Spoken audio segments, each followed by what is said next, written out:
Remember back in the good old days, like 2010, when social media was just starting to become a thing and smartphones were still a novelty. We were all figuring out how to navigate this new digital landscape, and it felt like a simpler time. Sure, breakups were tough then, but at least they were somewhat contained. You could avoid your ex by steering clear of certain places or unfriending them on Facebook. It was awkward but manageable. Breakups were tough then, sure. You'd go through the emotional roller coaster, maybe cry into a tub of ice cream and lean on your friends for support. It was a personal journey, and while it felt like the end of the world, it was a process you could go through somewhat privately. You'd awkwardly avoid your ex at the mall or change your Facebook status to that vague, "it's complicated" thing. Maybe you'd run into them at a party or see them in a tagged photo, but it was still a world where you had some control over your exposure to them. But fast forward to 2025. The world has changed dramatically. Technology has advanced at a breakneck pace, and our lives are more intertwined with the digital world than ever before. Social media isn't just a part of our lives, it's a central hub where we share, connect, and even live out our relationships. Oh boy, things have gotten next level complicated. Now, breakups aren't just about dealing with your emotions and moving on.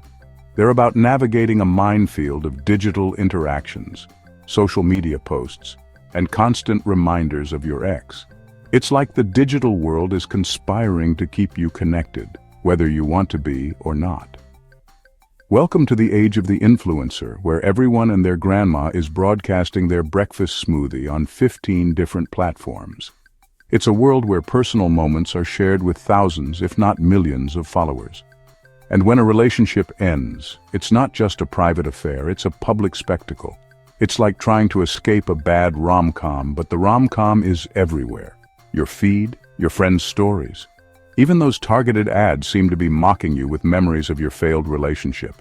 Every scroll, every notification, every like or comment is a potential landmine reminding you of what once was. The good news? The no-contact rule is still your best friend after a breakup. It's a tried and true method to help you heal and move on. But in this digital age, it means more than just not calling or texting. It means unfollowing, muting, and maybe even blocking your ex on all those platforms. It means creating a digital space where you can breathe and start to heal. The bad news? It needs a serious 2025 upgrade. With so many platforms and ways to stay connected, going no contact is more challenging than ever. It's not just about avoiding direct communication. It's about managing the digital footprint of your relationship. It's about being mindful of the content you consume and the interactions you have online. And that, my friends, is what we're diving into right now. Buckle up. We're going to explore how to navigate breakups in this hyper-connected world, how to reclaim your digital space, and how to move on in a way that respects your emotional well-being. It's a new frontier, and we're here to help you conquer it. Back in the day, avoiding your ex meant dodging them at the coffee shop. You'd peek over your shoulder, hoping they wouldn't walk in while you were ordering your latte. It was a simpler time, a time when you could physically avoid someone and have a bit of peace. But now, things have changed dramatically. Now, they're lurking in your notifications, popping up in your DMs, and even showing up in your TikTok feed. It's like they're everywhere, and there's no escape. Every buzz, every ping, every little red dot on your screen could be a reminder of them. Their new fling popping up in your suggested friends, making you wonder how the algorithm knows so much about your life. It's like the digital world is conspiring to keep you connected to them, even when all you want is to move on, and their perfectly filtered vacation photos screaming, "Look how much fun I'm having without you." It's like they're curating their life just to make you feel worse. Every beach photo, every smiling selfie, every group shot with new friends feels like a personal attack. Social media is designed to be addictive. It's a never-ending stream of content meant to keep you engaged, to keep you scrolling, liking, and sharing. The platforms are engineered to capture your attention and hold it for as long as possible. It's engineered to keep you scrolling, liking, and comparing. You find yourself endlessly scrolling through your feed, liking posts, and comparing your life to the highlight reels of others. It's a vicious cycle that can be hard to break. And after a breakup, it's like throwing gasoline on the bonfire of your emotions. Every post, every story, every update feels like a dagger to the heart. It's hard to heal when you're constantly reminded of what you've lost. Remember that ancient Greek dude Epictetus? He had some pretty wise things to say about dealing with life's challenges. He said, "It's not what happens to you, but how you react to it that matters." Wise words, man. It's a reminder that while we can't control what happens to us, we can control how we respond. Especially when your ex is out there living their best life, or at least that's what their Instagram says. It's easy to get caught up in the illusion that everyone else has it all figured out. But remember, social media is just a highlight reel. So how do we navigate this digital minefield without losing our minds? It's a challenge, but it's not impossible. There are strategies and tools that can help you take control of your digital life and protect your mental health. Don't worry, we've got you covered.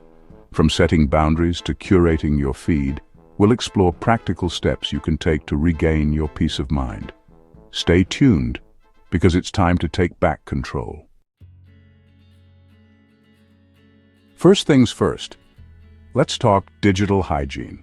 No, I don't mean wiping down your phone screen, though that's probably a good idea too.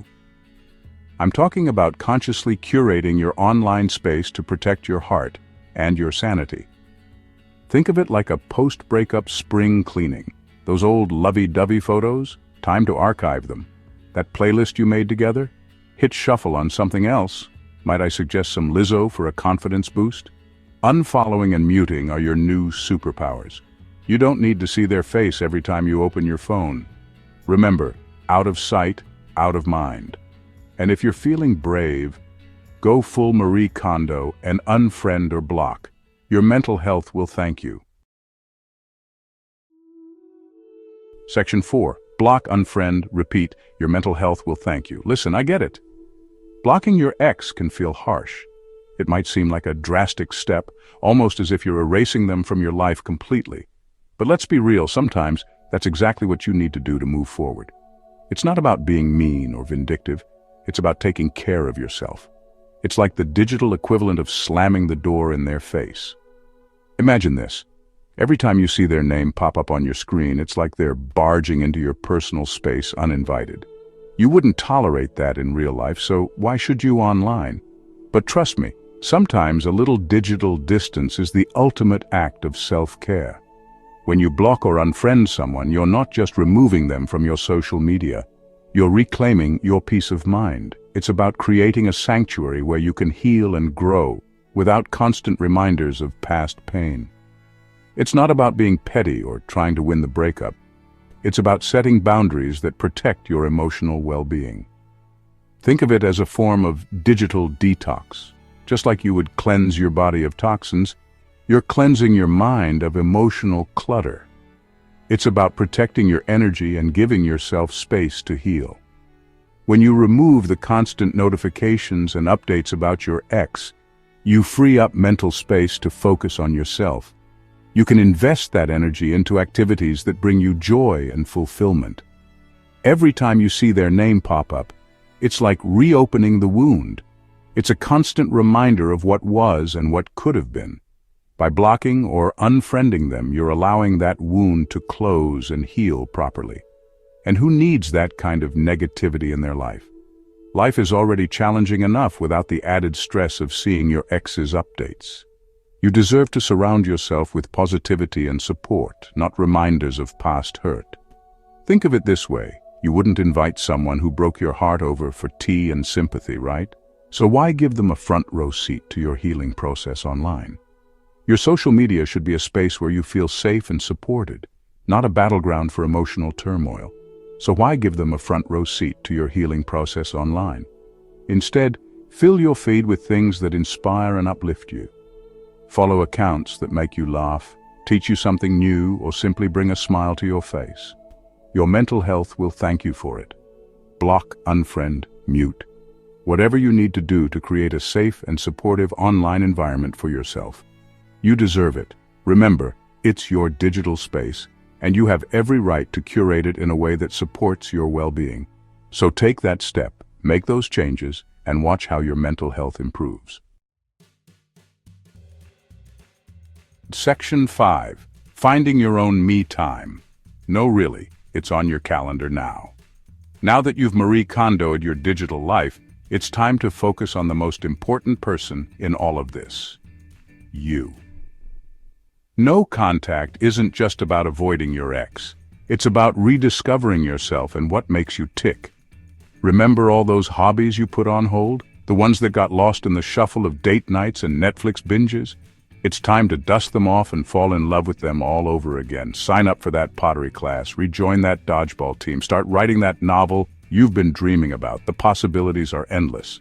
As Marcus Aurelius, another wise dude from way back when, once said, "The happiness of your life depends upon the quality of your thoughts."